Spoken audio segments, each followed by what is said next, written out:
everyone, and welcome back for another deep dive. We always try to pick the most interesting stories, and I think today's is no exception.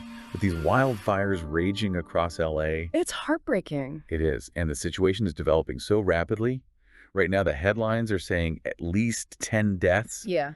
but tragically, that number is expected to rise. And when you consider the scale of the damage, Oh, yeah. potentially 135 to 150 billion dollars in losses. It's mind-boggling. Mm. But what we like to do here on the deep dive? We go beyond those headlines. We dig into the source material. And this time I have to say there's some details that really caught my eye. Like what? What did you find? Well, for starters, there's the story of a man found deceased clutching a garden hose. It seems he was trying to defend his home. Oh, wow. And then there's the fact that nearly 800 incarcerated individuals are actually on the front lines battling these blazes, Right. right alongside professional firefighters. That's right. They're part of the California Conservation Camps program. Yeah. Exactly. It's a fascinating program. We definitely need to unpack that a bit later. But first, I think it's important to lay out a timeline of what's happened so far. I agree. Context is key. So these fires ignited on Tuesday, And those winds were fierce. up to 130 kilometers per hour. It's no wonder they spread so quickly. Exactly. And the impact was immediate. Over 130,000 people had to evacuate. Imagine having to leave your home not knowing if it'll still be there when you return. It's a terrifying thought. And unfortunately for many, that fear has become reality. We're talking about potentially 10,000 buildings destroyed. With Pacific Palisades being particularly hard hit, Something like 5,300 buildings just in that area alone. it's a stark reminder of the destructive power of these fires. Right. And this is where the work of the firefighters becomes so critical, Absolutely. Thousands of firefighters are out there battling these blazes day and night including those incarcerated individuals we mentioned earlier. from the conservation camps. Yes, wind-driven fires like these are notoriously difficult to contain. Those embers can travel for miles, landing in unexpected places and sparking new fires, and then you have the terrain itself. Right, Pacific Palisades, the Hollywood Hills, Malibu. Not exactly easy to navigate with heavy equipment and hoses. Absolutely. Uh-huh. And in the midst of all this chaos, we have stories of immense courage and resilience, but also, tragically, stories of loss. It's a heartbreaking reality of these situations. One story that really struck me was that of Victor Shaw, a 66-year-old man from Altadena. He lost his life defending his home with a garden hose. It speaks to the fierce determination people have to protect what's theirs. And then there's the LA County medical examiner who has issued a statement saying that it could take weeks to identify all the victims. Oh, wow. The conditions are just too dangerous to access some of the areas. And the fires themselves can make identification incredibly difficult. It adds another layer of complexity to an already devastating situation. Absolutely. And it's not just the immediate impact. We have to consider the ripple effects as well. Absolutely. Like Yeah. the Vikings-Rams wildcard game. They had to move that from SoFi Stadium all the way to Arizona. Major sporting events being disrupted. It shows you the scope of this. And then there's Vice President Kamala Harris. She canceled her foreign trip to focus on the federal response. Right. President Biden has declared a state of emergency and has pledged that the federal government will cover 100% of disaster response costs for 180 days. That's a significant commitment. And it speaks to the severity of the situation. But, amidst all this, there are these almost surreal details that emerge. What do you mean? Well, for instance, the FAA is investigating a firefighting aircraft that collided with a drone. You're kidding. Unbelievable, right? Someone flying a drone in the middle of a wildfire emergency. It's reckless and it's illegal. Exactly. It just highlights the unexpected challenges that could arise in a situation like this. And then there was that accidental countywide evacuation alert that went out. I remember seeing that. It just goes to show how, even with the best intentions, communication breakdowns can happen during a large-scale emergency. Communication is so crucial in these situations. It really is. Yeah. But let's circle back to those incarcerated individuals who are out there battling these fires. The Conservation Camps program. I'm glad you brought that up. It's something that I think deserves a deeper dive. Me too. It's a fascinating and complex program with a long history in California. So nearly 800 individuals from these camps are on the front lines right now. That's right. They're working alongside professional firefighters, performing all sorts of critical tasks, Like what specifically? clearing brush, creating fire breaks, Got it. sometimes even directly engaging in firefighting efforts. Wow. So how does this program actually work? What's the history behind it? Well, the Conservation Camps program actually dates back to the 1940s. And it's evolved quite a bit over the years. But essentially, it allows incarcerated individuals to volunteer for wildfire training and deployment. So it's voluntary. Yes. It's not mandatory. That's interesting. So what are the benefits for these individuals who choose to participate? But for one, it equips them with valuable job skills and experience that can be really beneficial when they're released. Right? Helps them reintegrate into society. Exactly. And they earn a small wage while they're working, which can help support their families or allow them to save for the future. That's great. And I imagine there's also a sense of purpose that comes with this kind of work. Absolutely. It's a chance to contribute meaningfully to society, to give back in a very tangible way. It's a really powerful concept, but it also raises some ethical considerations, doesn't it? Of course. Yeah. We're talking about a vulnerable population working in incredibly dangerous conditions. So how do we ensure that their participation is truly voluntary and that they're treated fairly and with respect? Those are crucial questions. And it's something that needs constant scrutiny and oversight. Yeah. We need to make sure there are safeguards in place to prevent exploitation and coercion. Absolutely. The potential for rehabilitation and positive impact is clear, but it has to be balanced with a commitment to ethical practices and the well-being of these individuals. Agreed. It's a complex issue with no easy answers, but it's an important conversation to have, especially as we continue to rely on this program in the face of these increasingly frequent and intense wildfires. Well said. Yeah. Well, let's shift our focus back to the immediate crisis at hand and the impact on those communities who are directly affected by these fires. Yes. The devastation goes far beyond the physical damage. Right. The emotional toll, the trauma, the displacement, the fear. It's hard to even imagine. These are wounds that will take time to heal. Absolutely. And let's not forget about the economic repercussions. Right. Businesses destroyed, jobs lost. The cost of rebuilding is going to be immense, and the ripple effects will be felt for years to come. It's a long road ahead. But amidst all this, it's important to remember that there is hope.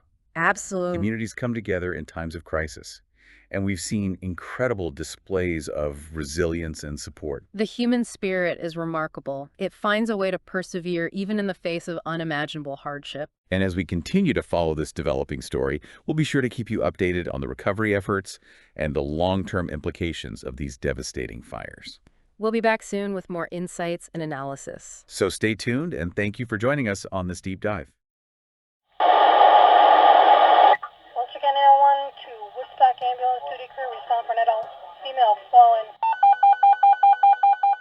We've talked about the human costs, the environmental damage, but I think it's time to really delve into the economics of this situation. What are we talking about here? Well, to start with, we're looking at billions of dollars in losses.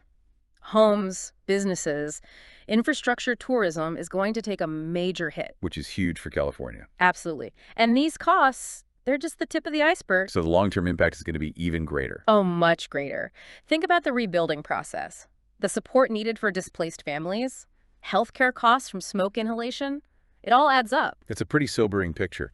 And what about the insurance industry? How are they handling all of this, with these wildfires becoming more frequent and more severe? The insurance industry, it's really feeling the pressure. They're on the front lines of climate change. Premiums are skyrocketing.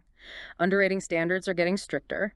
And in some cases, insurers are even refusing to cover properties in high-risk fire zones. So this could actually create a whole other crisis. It's a legitimate concern. If insurance becomes unavailable or unaffordable in these areas, it could be devastating for homeowners, businesses, entire communities. It's a stark reminder that the impact of these fires goes way beyond the environment. The social and economic ripples are enormous. Absolutely. And it really highlights the need for a multifaceted approach to wildfire management. We need strategies that address not just the immediate response, but also the long-term economic resilience of these communities. And speaking of long-term thinking, we can't ignore the elephant in the room, climate change. Right. It would be irresponsible to discuss these wildfires without acknowledging the role that climate change is playing. Hotter temperatures, extended droughts, altered weather patterns. It all creates the perfect conditions for these more frequent and intense wildfires. It's like a perfect storm brewing. Exactly. And it's not just a California problem. This is a global trend. We're seeing more widespread and destructive wildfires all over the world. So the question is, what can we do about it? That is the million-dollar question. What are the solutions, both in the short term and the long term? Well, tackling climate change on a global scale, that's paramount. Reducing greenhouse gas emissions, transitioning to sustainable energy sources. But there are also steps we can take to mitigate wildfire risk right now. Like what? What can individuals and communities do? Forest management is key. We need to be more strategic about how we manage our forests. Thinning dense vegetation, creating fire breaks, utilizing controlled burns to reduce fuel loads. So it's about creating healthier, more resilient ecosystems. Exactly. And for communities in fire-prone areas, establishing defensible space around homes is crucial. Clearing brush, removing flammable materials, using fire-resistant landscaping techniques. So it sounds like a combination of individual responsibility and collective action. Absolutely. We all have a part to play. Homeowners need to prioritize fire safety. Communities need to develop and enforce fire-safe building codes. And governments need to invest in resources for both wildfire prevention and suppression. And what about early warning systems and evacuation procedures? Those seem critical in these situations. They are absolutely crucial. People need access to real-time alerts, clear evacuation routes, designated safety zones. That accidental countywide evacuation alert we mentioned earlier, that just underscores how important effective communication is during these emergencies. It's a lot to consider. Yeah. But I'm also struck by the stories of resilience that we're hearing from the communities affected by these fires. It's truly inspiring to see people coming together, supporting one another, rebuilding their lives. It speaks to the strength of the human spirit and the power of community. It's a reminder that even amidst devastation, there's hope. There's determination to move forward, to rebuild, to learn from these experiences. And as we look to the future, it's crucial that we don't simply rebuild what was lost, but that we rebuild in a way that prioritizes sustainability and resilience. We need to learn from these fires and incorporate those lessons into our planning and development strategies. So moving beyond the immediate crisis, what are some of the long-term lessons we can take away from these California wildfires? What can we learn to better prepare for the future? Well, one key takeaway is the importance of investing in wildfire mitigation strategies now. Waiting until disaster strikes is not an option. We need to be proactive, manage our forests, create defensible spaces, strengthen our infrastructure to withstand these events. So shifting from a reactive approach to a proactive one. Exactly. We need to anticipate these challenges and build resilience into our communities and systems. Another crucial lesson is the importance of collaboration. Addressing wildfire risk requires a coordinated effort between individuals, communities, governments, researchers. We're all in this together. Precisely. We need to break down silos, share information, develop strategies that address the complex factors contributing to these fires. And finally, we need to acknowledge the role of climate change. It's the underlying current driving so much of what we're seeing. It is. And while addressing climate change requires a global effort, we can all do our part to reduce our carbon footprint and advocate for policies that promote sustainability. So it's about recognizing the interconnectedness of these issues. Climate change isn't a separate problem. It's a factor that exacerbates so many of the challenges we face, including wildfire risk. Exactly. It's about adopting a holistic perspective and working towards solutions that address the root causes. These are powerful lessons, and it's clear there's a lot of work to be done. But I'm also encouraged by the innovation and the dedication of those who are working to find solutions. We've covered a lot of ground in this deep dive, from the immediate impact of these fires to the broader context of climate change and the need for long-term solutions. It's been a comprehensive exploration, and I hope our listeners have gained a deeper understanding of just how complex this issue really is. And as we wrap up, I want to express our deepest sympathies to everyone affected by these fires. Stay strong, persevere, there is help available, and there is hope for the future. Absolutely. We've seen incredible displays of resilience and community spirit in the face of this tragedy, and while the road to recovery will be long, the human spirit has an amazing capacity for healing and rebuilding. Well said. And on that note, I want to thank you for joining us for this deep dive. It's been a difficult conversation, but I think an important one. It has, and I hope it's been insightful for our listeners. We've explored the devastating impacts of these wildfires, but we've also talked about the potential for resilience, innovation, and positive change. It's been a pleasure sharing these insights with you and our listeners. And to everyone listening, stay informed, stay engaged, and stay connected. Support those who've been affected by these fires, advocate for policies that promote resilience, and take steps in your own lives to reduce your impact on the environment. Remember, even small actions can make a difference. We'll be back soon with another deep dive into a topic that matters. Until then, stay curious, stay informed, and stay hopeful.